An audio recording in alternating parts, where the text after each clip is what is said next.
네, 안녕하십니까. 통합사회 가르치는 박형준 강사입니다.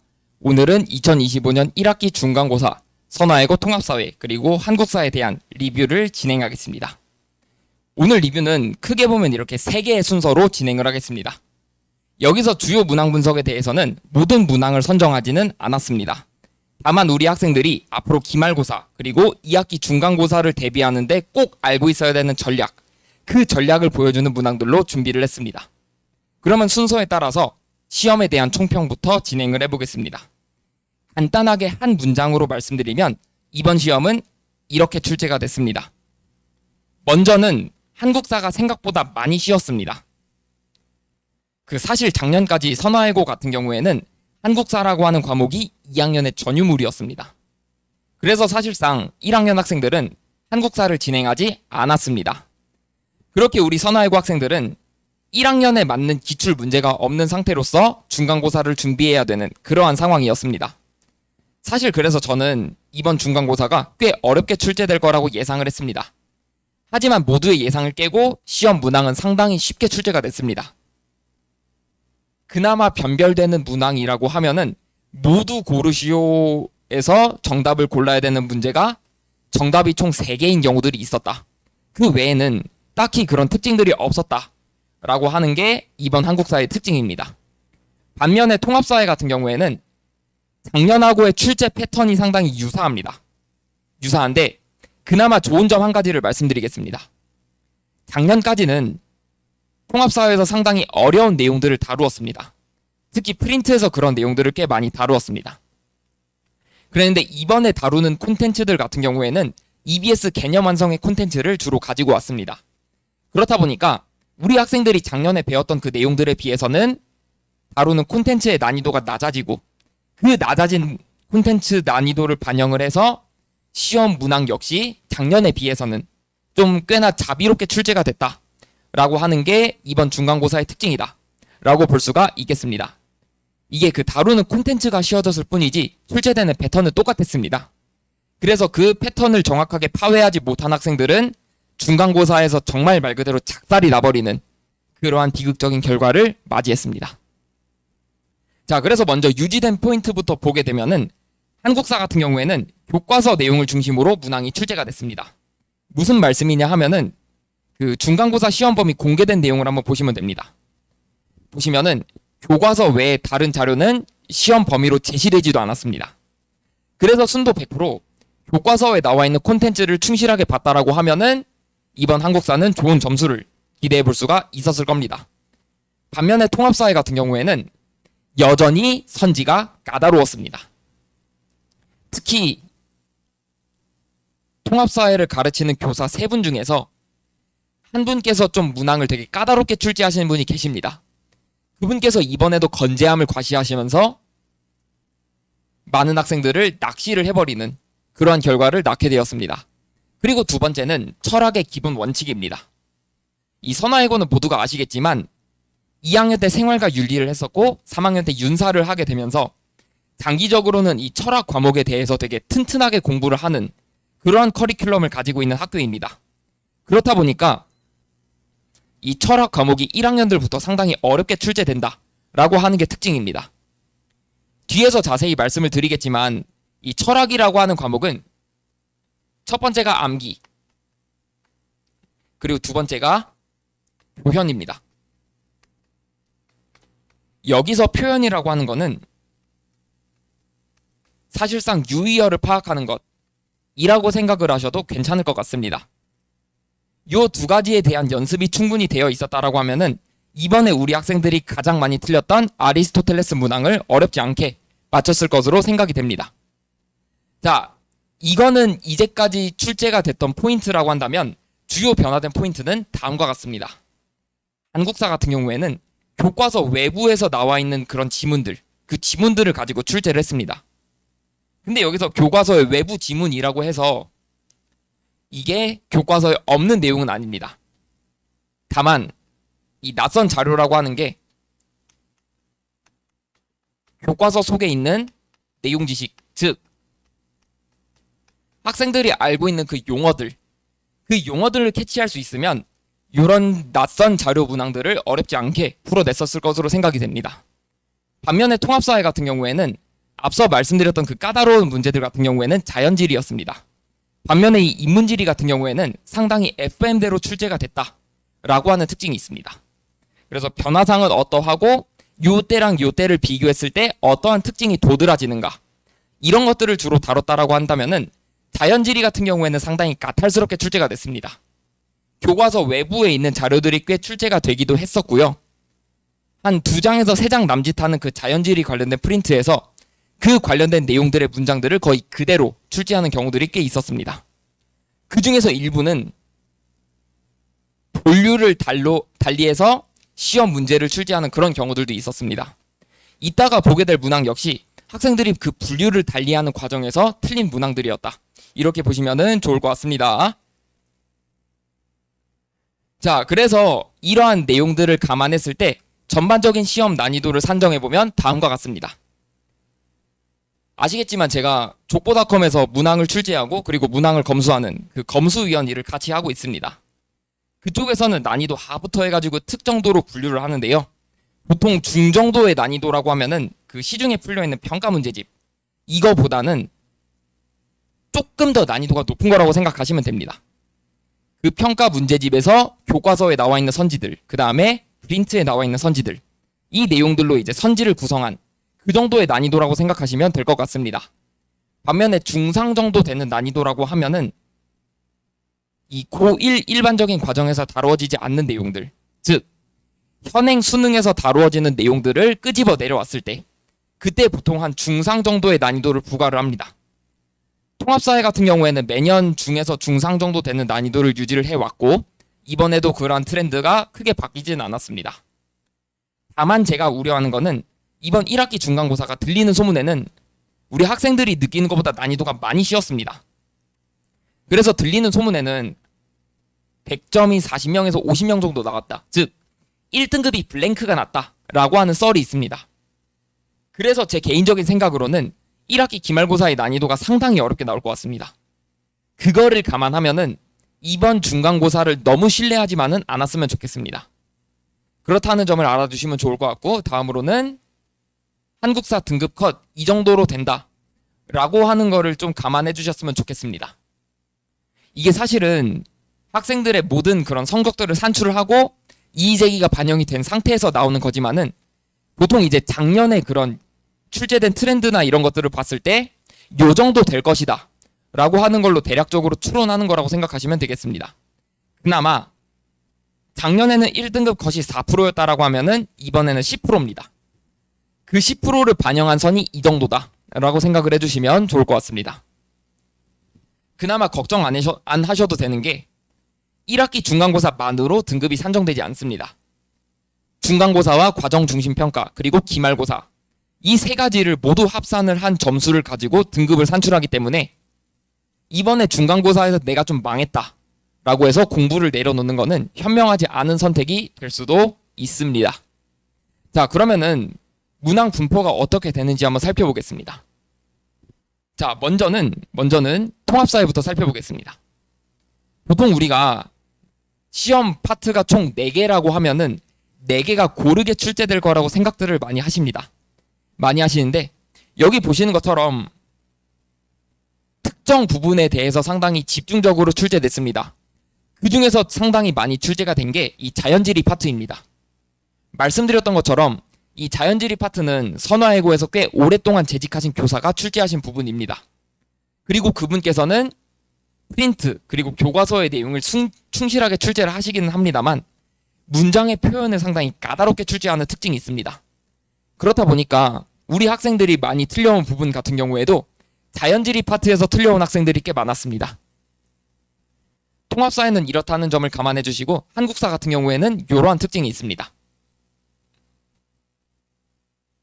고대사, 중세사 같은 경우에는 물리적으로 그 연도가 상당히 깁니다.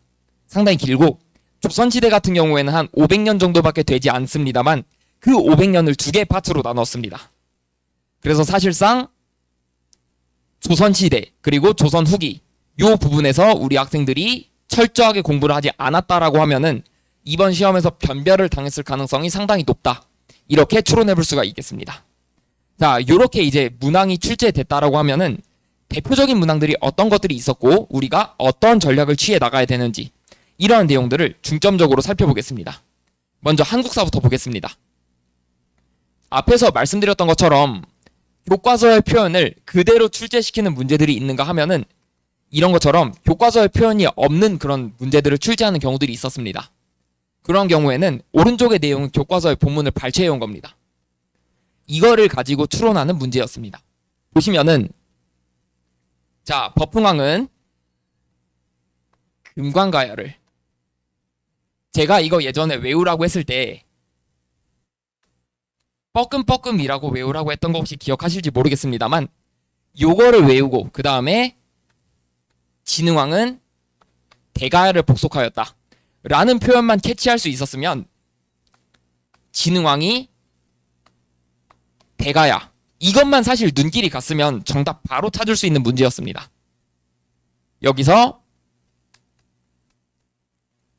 이것만 찾아냈으면 정답 바로 이렇게 골라낼 수 있는 어렵지 않은 그런 문제였다 라고 볼 수가 있겠고요. 두 번째 문제는 다음과 같습니다. 자, 조선의 관리 등용제도에 대한 설명으로 옳지 않은 것인인데 보통 우리가 글쓰기를 할 때는 좋은 문장의 기준을 제시합니다. 일반적으로 우리가 좋은 문장의 기준은 크게 보면 두 가지입니다. 첫 번째는 하나의 문장 안에 하나의 주제가 있어야 됩니다. 제가 지금 말씀드리는 것도 그렇죠. 저는 하나의 문장에 하나의 주제를 얘기하고 있습니다. 그리고 두 번째, 하나의 문장은 30음절 이내로 구성된 문장이 좋은 문장입니다. 그래서 잘 들어보시면 제가 말씀드리는 것도 문장이 그렇게 길진 않습니다. 근데 이거는 어디까지나 글쓰기의 원칙이고요. 중간고사 문제에서는 문장의 길이가 30글자를 넘어가는 경우들이 비일비재합니다. 그런 경우에 우리가 어떤 전략을 취해야 되느냐? 우리가 취해야 되는 전략은 끊어읽기입니다. 보통 문장이 길어지면 속된 말로 얘기해서 생각이 멈추는 인원들이 꽤 많습니다. 그런 분들은 먼저 문장에 들어가기 전에 침착해지는 연습을 해야 됩니다. 그리고 그 문장에서 우리 영어 시간에 많이 보지 않습니까? 이런 문장의 구성 요소 단위로 끊어서 보는 연습 되게 많이 하지 않습니까? 여기도 마찬가지입니다. 문장이 길어지면 문장을 끊어서 보는 겁니다. 예를 들면 다음과 같습니다. 음서를 통한 관리 선발은까지 끊으시고 고려에 비해 축소엔 대신까지 끊는 겁니다. 그래서 문장을 구성 요소 단위로 끊고 그 구성 요소 안에 정보를 파악하는 겁니다. 자, 음서를 통한 관리 선발 조선시대에 있었죠. 고려에 비해서 축소됐다. 맞습니다. 맞는데 뒤에 내용 한번 보실까요? 빠르게 고위 관리로 승진할 수 있는 기회까지 끊어봅시다. 여기서 틀렸습니다. 그래서 앞의 내용과 뒤의 내용이 충돌하기 때문에 정답을 5번으로 골랐어야 되는 그러한 문제입니다. 이러한 내용은 시험 문제 어디에 출제됐냐면 교과서에 어디서 나왔냐면 이 부분에서 출제가 됐습니다. 그래서 이 문제가 주는 교훈은 두 가지입니다. 첫 번째, 문장의 호흡이 길 때는 문장을 끊어서 봐라. 두 번째, 문장의 선지가 길어질 때 저렇게 부연 설명이 나올 때는 그 부연 설명이 맞는지를 비판적으로 생각해 봐야 된다. 이게 이번 중간고사의 가장 결정적인 특징 중에 하나입니다. 다음으로 넘어가시면은 이런 문제도 있었습니다. 사실 앞에 출제됐던 패턴하고 꽤나 비슷한데요. 이 조선 후기 같은 경우에는 학생들이 꽤 많이 어려워하는 그러한 시험 문항이었습니다. 그래서 여기를 보시면은 앞서 말씀드린 원칙 그대로 한번 풀어보겠습니다. 젊고 유능한 관리를 선발하기 위해서 끊어봅시다. 과거제를 대신한 끊어보시고 초계 문신제 끊어봅시다. 흔히 우리가 초계 문신제라고 하면은 정조의 업적이었을 겁니다. 정조의 업적이었는데 교과서의 내용 한번 보시겠습니까? 보시면은 초계 문신제를 실시하여 젊고 유능한 관리를 재교육한다라고 하는 표현이 그대로 출제가 됐습니다. 그래서 우리가 교과서를 대할 때 그리고 기본 개념을 공부할 때의 태도가 여기서 드러납니다. 단순히 두 문자만 따가지고 열심히 암기하는 거 물론 의미 있습니다. 물론 의미가 있는데 그 두 문자로 암기한 내용들이 무슨 뜻인지 그리고 얘가 어떠한 의미를 가지는지 이런 것들에 대해서 포괄적인 이해를 해줘야지만 선화외고 한국사의 문제를 어렵지 않게 깰 수 있는 그러한 키였다. 이렇게 말씀드릴 수가 있겠습니다. 그래서 한국사의 특징은 이렇다라고 하면은 통합사회 같은 경우에는 다음과 같이 출제가 됐습니다. 사실 요거는 통합사회 같은 경우에는 단연간의 그런 출제 패턴들이 거의 일정하게 적용이 되고 있고 그 다음에는 저 역시도 근 몇 년 동안 통합사회반을 맡아오면서 통합사회가 선화외고에서 통합사회가 어떤 스타일로 출제가 되는지를 정확하게 파악을 하고 있었습니다. 그렇기 때문에 이런 식으로 이제 프린트에서 어떤 내용들을 교사들이 집중을 할 것이고 그것이 시험 문제로 나올 것이다 라고 하는 판단이 충분히 가능했습니다. 위에 나온 게 우리 학생들이 며칠 전에 풀었던 그 문제들이고요. 아래쪽에 있는 내용 같은 경우에는 제가 직전 보강 콘텐츠로 제시한 내용입니다. 아까 전에도 좀 눈치가 빠른 분들은 보셨겠지만은 저는 보통 A사의 글씨체를 꽤 좋아하는 편입니다. 그래서 교재도 보통은 그러한 글씨체로 만듭니다만 아래쪽을 보시면은 우리 그 상당히 익숙한 그 글씨체 나와 있지 않습니까? 이렇게 나와 있다라고 하는 거는 제가 교과서 밖에 있는 자료들이 나왔을 때 그 자료들이 나왔을 때 요거를 보고 우리 학생들이 O인지 X인지 한번 판단해 보라고 그렇게 선지들을 구성을 합니다. 이렇게 충분히 연습을 한 학생들이 시험장에 들어가서 나쁘지 않은 그러한 결과들을 맞아왔다. 이렇게 감히 말씀드릴 수가 있겠습니다. 자, 그리고 두 번째는 은근히 우리 학생들이 많이 틀렸던 문제입니다. 요 문항의 정답은 먼저 말씀을 드리면은 1번이었습니다. 1번이었는데 제가 가르친 학생들도 좀 공부를 잘한다 했던 학생들이 제일 많이 골랐던 선지가 3번이었습니다. 그 3번이 이제 디귿인데요. 보통 철학에서는 제가 말씀드렸던 것처럼 중요한 게 첫 번째로는 암기입니다. 그리고 두 번째가 표현이고요. 그래서 아리스토텔레스의 행복론을 간단하게만 얘기하면 다음과 같습니다. 이성을 잘 발휘함으로써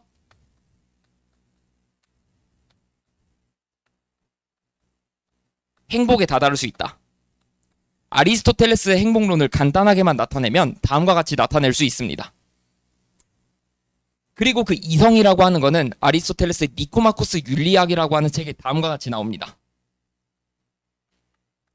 인간만이 가지는 능력이다. 인간만이 가지는 능력이고 그 다음에는 신분제를 전제하고 있습니다. 그렇다 보니까 인간이 이성을 발휘하는 정도 역시 차등적으로 발휘할 수밖에 없다. 일단은 아리스토텔레스의 사상의 근간은 다음과 같습니다. 여기에 더해서 이성을 부연 설명하기 위해서 지성적인 덕 그리고 품성적인 덕으로 나누어진다. 이성을 잘 발휘하기 위한 덕이라고 하는 수단이 크게 보면 이렇게 두 가지로 나눠진다 라고 얘기를 하는데요. 지성적 덕이라고 하는 거는 교육을 통해서, 그리고 품성적 덕이라고 하는 거는 습관을 통해서 라고 얘기를 하고 있습니다. 간단하게 말하면 지성적 덕, 즉 이성이라고 하는 부분은 프린트에 나와 있는 내용을 그대로 말씀을 드리면은 영혼의 이성에 해당하는 부분이다. 반면에 품성적 덕이라고 하는 거는 감정의 영역이다. 이렇게 얘기를 하고 있습니다.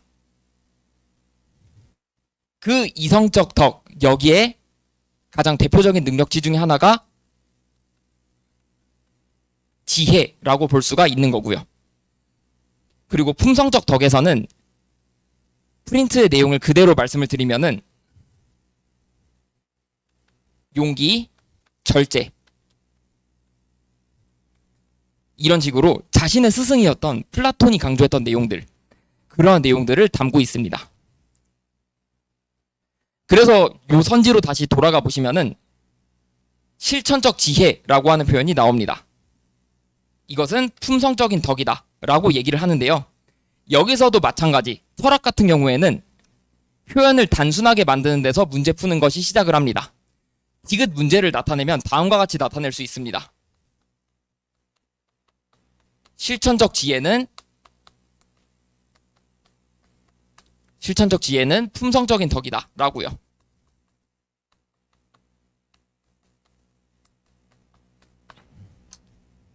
그래서 보시면은 여기 지혜 나와 있지 않습니까?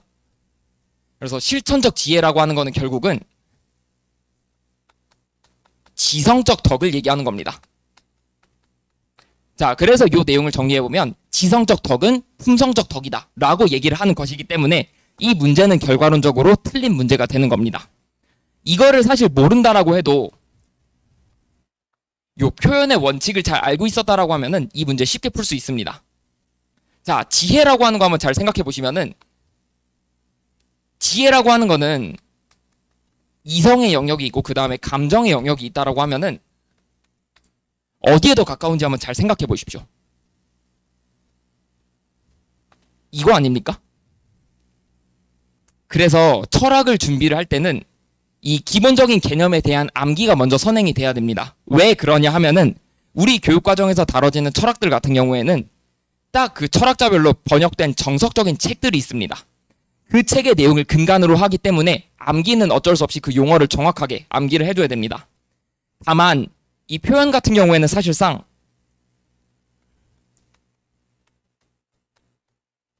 동의어로 바꾸는 경우들이 많습니다. 다시 말하면 지혜와 이성이라고 하는 거를 동의어로 치환할 수 있는가, 이 정도를 한번 생각을 해봐야 된다는 겁니다. 보통 우리 교육과정에서는 요 정도 수위라고 하면은 여기에 들어간다 라고 보기 때문에 요 문제가 틀리는 문제가 되는 것이다 라고 학교에서 논리적인 구조를 형성을 했습니다.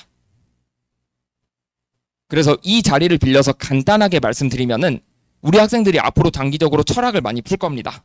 철학을 풀 건데 철학을 푸는 가장 쉬운 방법은 단순하게 만드는 겁니다. 그래서 이런 문제도 보시면은 일단 실천적 지혜라는 표현이 나왔을 때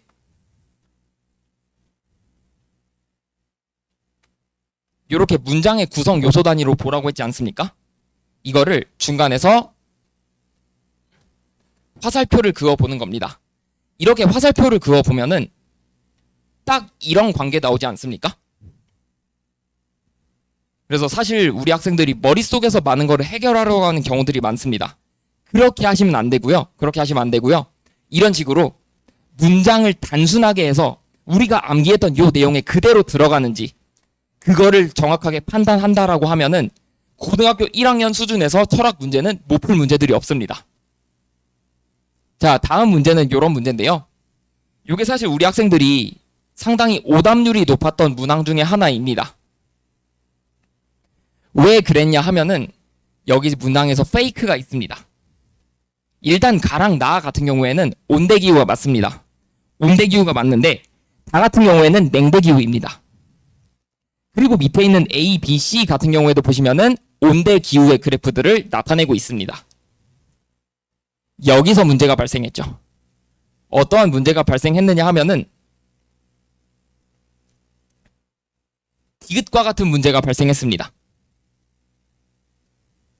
자, 우리 학생들이 다가 분명히 냉대기후라는 것을 알고 있었을 겁니다. 왜냐고요? 여기서 봤을 테니까요. 여기서 지금 잘 보이시는지 모르겠습니다만 요거는 사실 대치동에 있는 학교의 문제는 아니고요. 타 지역에 있는 기출 문제를 가지고 온 겁니다. 제가 우리 학생들을 가르칠 때 기본적인 원칙이 있습니다. 저 역시도 문항을 출제하고 그리고 문항을 검수하는 입장이다 보니까 제 입장에서도 저의 발목을 잡았던 문제들 그리고 저를 당황스럽게 했던 문제들이 꽤나 있습니다. 그리고 그러한 문항들을 저는 발췌를 해서 학생들한테 제공을 합니다. 그렇게 하면은 우리 학생들이 좀 다양한 문제들을 유기적으로 대처할 수 있는 능력이 커질 수가 있습니다. 요 그림을 보시게 되면은 온대기후 2개 그리고 냉대기후 하나 이렇게 출제가 됐습니다. 심지어는 요거 제 수업 시간에 그대로 다뤘던 그 문항 중에 하나입니다. 그래서 요거를 연습했다라고 하면은 이 문항을 푸는 게 어렵지만은 않았을 겁니다. 그래서 사실 나 같은 경우에도 어렵지 않게 잘 골랐을 것 같은데, 다만 우리 학생들이 낚인 파트가 여기입니다. 기후 그래프라고 하는 표현에서 낚였습니다. 자, 여기서는 우리가 원칙대로 접근을 해야 됩니다. 뭐냐 하면 가장 추운 달의 평균 기온이 영하 3도보다 떨어진다. 그리고 가장 따뜻한 달의 평균 기온이 10도 이상이다.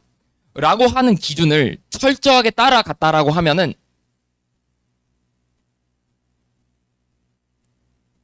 요 문제를 푸는 데는 어렵지 않았을 겁니다. 추가적으로는 우리 학생들이 교과서에서 나와 있는 그 그래프들을 그냥 눈으로만 푸는 경우들이 꽤 있었을 겁니다. 눈으로만 암기하는 경우들이. 그렇게 하시면 안 되고, 이 자료를 해석할 때는 먼저는 자료의 제목을 봐야 됩니다. 제목을 봐야 되고, 두 번째는 X축하고 Y축을 보는 겁니다. 그리고 마지막으로 색인을 보는 겁니다. 여기서 빨간색은 기온, 그리고 파란색은 강수, 이런 식으로요. 그리고 그것만 볼 게 아니라 우리 학교에서는 가장 추운 달의 평균 기온이 예를 들어서 열대기후 같은 경우에는 18도 이상이다 라는 식으로 다 그 기후에 대한 제시를 해줬습니다. 그러면은 적어도 학교 시험을 대비하기 위해서 학교에서 가르쳐줬던 쾌펜의 기후 구분의 그 내용이 해당하는지, 그거를 한번 이렇게 평행한 직선을 한번 그어보면서 생각을 해봤어야 됩니다. 물론 저는 사실 제 학부 때 전공이 행정학이었고 대학원 때 전공은 역사교육학이었습니다. 그렇다 보니까 저도 지리를 사실 대학원에 들어와서 처음 배웠는데요. 학생들을 가르치면서 처음 배웠는데, 그때 제가 바닥에서부터 올라오면서 학습했던 방법이 요겁니다. 저도 그거를 알기 때문에 우리 학생들이 그냥 이거를 눈으로만 익혀두면 큰일 난다 라고 하는 거를 누구보다 잘 알고 있습니다. 잘 알고 있는데 우리 학생들이 그냥 어떻게 공부를 해야 될지 몰라서 이거를 그냥 말 그대로 감상만 했다 이겁니다. 그렇다 보니까 여기서 디귿을 고르는 우를 범할 수밖에 없었습니다. 그래서 앞으로도 이러한 자료 문제들이 꽤 많이 출제될 것으로 생각이 되고요. 자료 같은 경우에는 말씀드렸던 것처럼 원칙대로 침착하게 풀어내는 게 정석입니다. 그리고 선화외고 학생들 같은 경우에는 그 공간 지각 능력이 일반적인 이과 학생들보다는 조금 떨어지는 경우들이 없지 않아 있습니다. 그래서 그래프가 나오면 약간 쪼는 친구들이 많습니다. 그런 학생들이야말로 할 때 침착하게 이 그래프가 나타내는 게 무슨 의미일까? 이거를 한번 생각을 해보면서 문제를 풀어야 된다라는 점을 말씀드릴 수가 있겠습니다.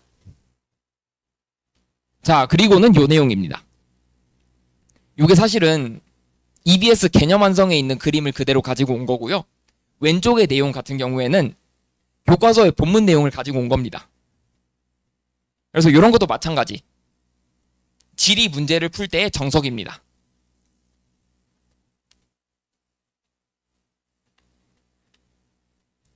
자, 미음이라고 하는 거는 전체 인구 중 도시에 거주하는 인구의 비율이라고 하네요.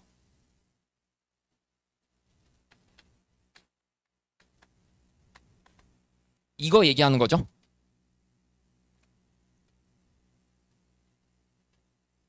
자, 여기서 조심해야 되는 게 장기적으로 봤을 때는 도시화, 그리고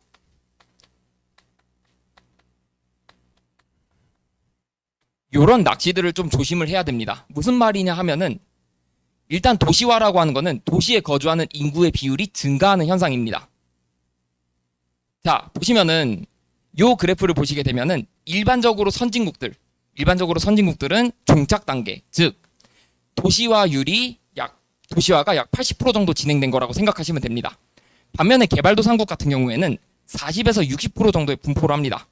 그렇기 때문에 이제 틀린 문제가 되겠는데요. 다만 도시화율이라고 했을 때는 얘기가 달라집니다. 그래프가 이러한 모양이라고 한다면은 선진국은 이 부분에 있고요. 개발도상국은 이 부분에 있습니다.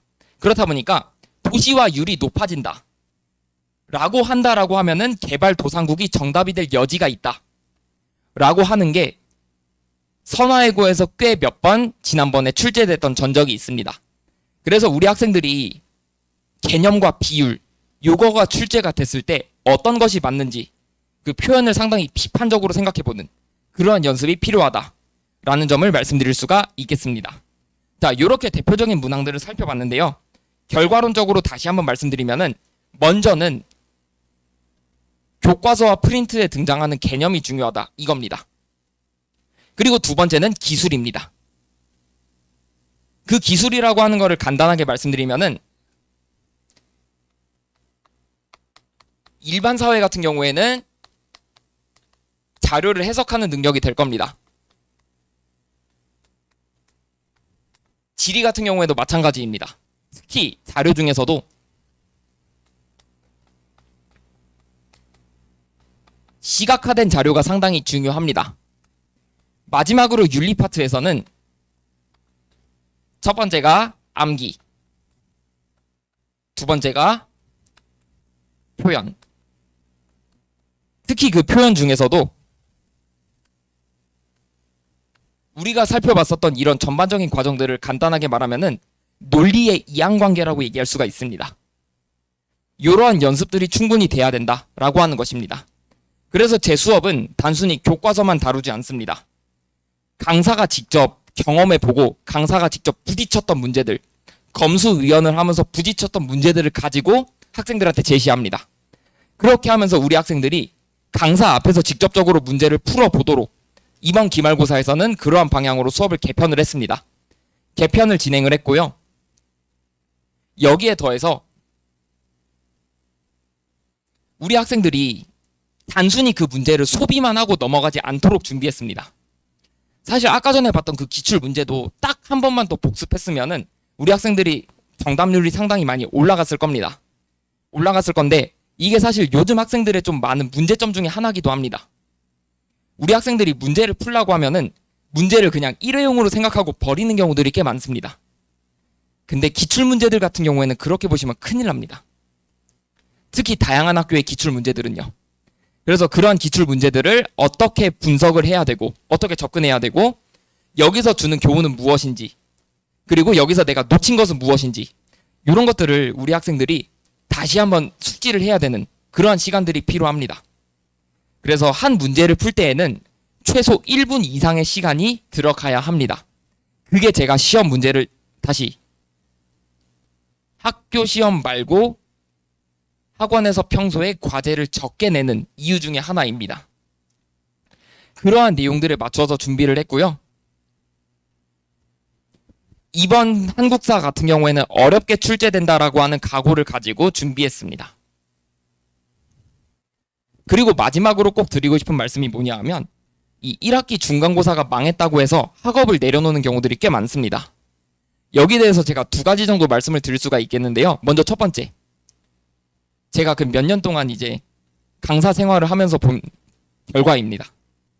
제가 사실 중고등학교 때 교복을 입고 앉아있던 그 시간보다 이제 어느덧 이렇게 보면은 마이크를 들고 분필을 들고 학생들 앞에 서는 시간이 더 많아졌습니다. 그렇게 하면서 이렇게 쭉 보면은 그 1학년들의 1학기 중간고사 있지 않습니까?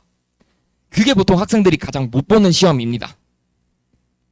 그거를 가장 못 보는 게 너무 당연한 겁니다. 그렇다 보니까 1학기 중간고사가 망했다고 너무 좌절할 필요는 없습니다. 그 점을 먼저 말씀드리고 싶고요. 두 번째로는 비율입니다. 우리는 이제 1학기 기말고사, 2학기 중간고사, 기말고사, 2학년, 3학년 이렇게 수많은 시험들을 치러야 됩니다. 그 수많은 시험들 중에서 1학기 중간고사의 통합사회 그리고 1학기 중간고사의 한국사가 차지하는 비중은 각각 1% 정도밖에 안 됩니다. 나머지 99%를 위해서, 나머지 98%를 위해서 그 1%를 소비해버리는 거, 그 1%를 버려버리는 거 너무 아깝지 않습니까? 얼마든지 충분히 뒤집을 수 있으니까 우리 학생들 포기하지 말고 1학기 기말고사도 최선을 다해서 한번 공부를 하고 한번 여기서 수업을 같이 했으면 좋겠다라는 말씀을 드리면서 오늘 선화예고 1학기 중간고사 분석을 마무리 짓도록 하겠습니다. 이상입니다.